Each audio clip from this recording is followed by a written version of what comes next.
सोचो जरा, अगर आज इंग्लिश इंडिया से गायब हो जाए तो कोर्ट बंद हो जाएंगे, आईटी इंडस्ट्रीज कोलैप्स हो जाएंगी, UPSC, corporate job, foreign education सब रुक जाएगी। लेकिन सवाल ये है, इंग्लिश हमारी लैंग्वेज नहीं थी, पर फिर भी ये इंडिया की सबसे पावरफुल लैंग्वेज कैसे बन गई? और सबसे इम्पोर्टेंट सवाल, क्या इंग्लिश हमें डेवलपमेंट के लिए पढ़ाई गई या कंट्रोल करने के लिए? आज इस वीडियो के एंड तक तुम जान जाओगे इंग्लिश के पीछे का रियल हिडन एजेंडा, और ये भी कि इंग्लिश हमारे लिए एक ब्लेसिंग है या एक कर्स।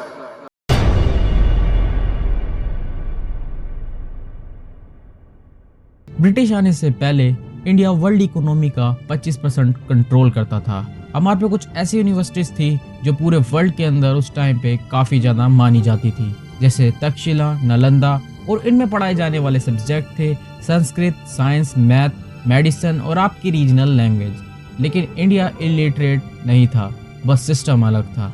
लेकिन फिर आते हैं ब्रिटिश।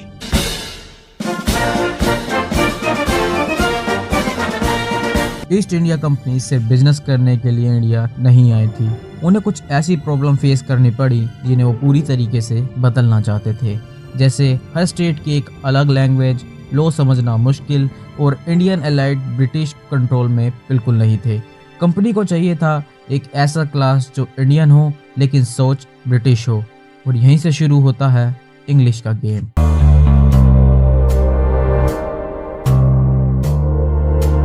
अठारह सौ 35 में एक ब्रिटिश पॉलिटिशियन थे, थॉमस बाबिंगटन मैकेले। उन्होंने एक रिपोर्ट लिखी और उन्होंने कहा, We must create a class of persons, Indian in blood and color, but English in tastes, opinions, morals and intellect. इसका मतलब था इंडियन बॉडी, ब्रिटिश ब्रेन। इसके बाद कुछ ऐसा हुआ जो किसी ने नहीं सोचा था। इंग्लिश को ऑफिशियल लैंग्वेज बना दिया गया, और जितनी भी रीजनल लैंग्वेज थी उनको एक अलग तरीके से ट्रीट किया जाता था। गोल क्या था? कुछ ऐसे लॉयल ऑफिसर जो ब्रिटिश का कानून माने, ब्रिटिश के रूलों के खिलाफ ना जाएं, और प्रॉपर तरीके से ये कामयाब भी हुआ। धीरे धीरे इंग्लिश एजुकेशन माइंड कॉलोनाइजेशन का रूप लेने लगा, मतलब लोगों के दिमाग पर कब्जा करने लगा।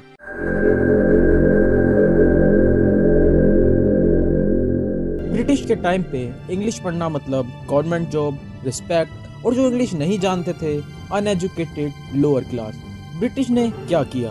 ब्रिटिश ने लैंग्वेज के थ्रू क्लास डिवाइड करे, upper class, English masses, local language and divide and rule जैसी मेंटालिटी लोगों के अंदर भरी।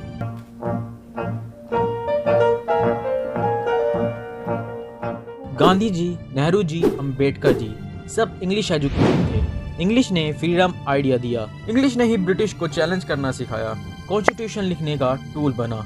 अंबेडकर जी ने कहा था, Education is the milk of a lioness. Whoever drinks it will roar. शिक्षा शेरनी का दूध है, जो पिएगा वो दहाड़ेगा।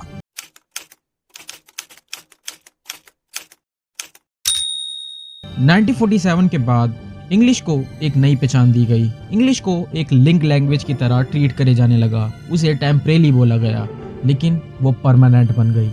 Reason, administration, science and tech, global connection, काफी जगह इंग्लिश का यूज होने लगा, और इसी चलते इंग्लिश टेम्परेरी लैंग्वेज से हटके एक नेसेसिटी बन गई।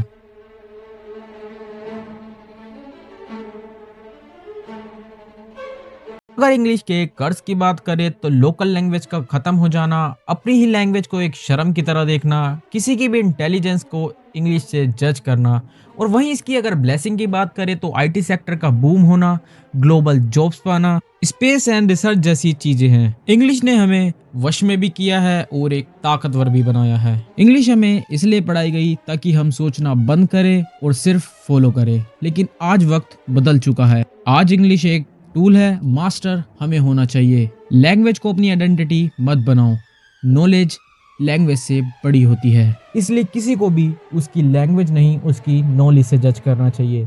अगर आपको ये वीडियो अच्छी लगी हो तो नीचे लाइक का बटन है, उसे जरूर दबाएं और शेयर जरूर करें, और नीचे कमेंट बॉक्स है, वहाँ पे जाके आप हमें बता सकते हो कि आप और किस किस टॉपिक पे वीडियोस देखना चाहोगे। हम मिलेंगे अगली वीडियो में, तो तब तक के लिए बाय।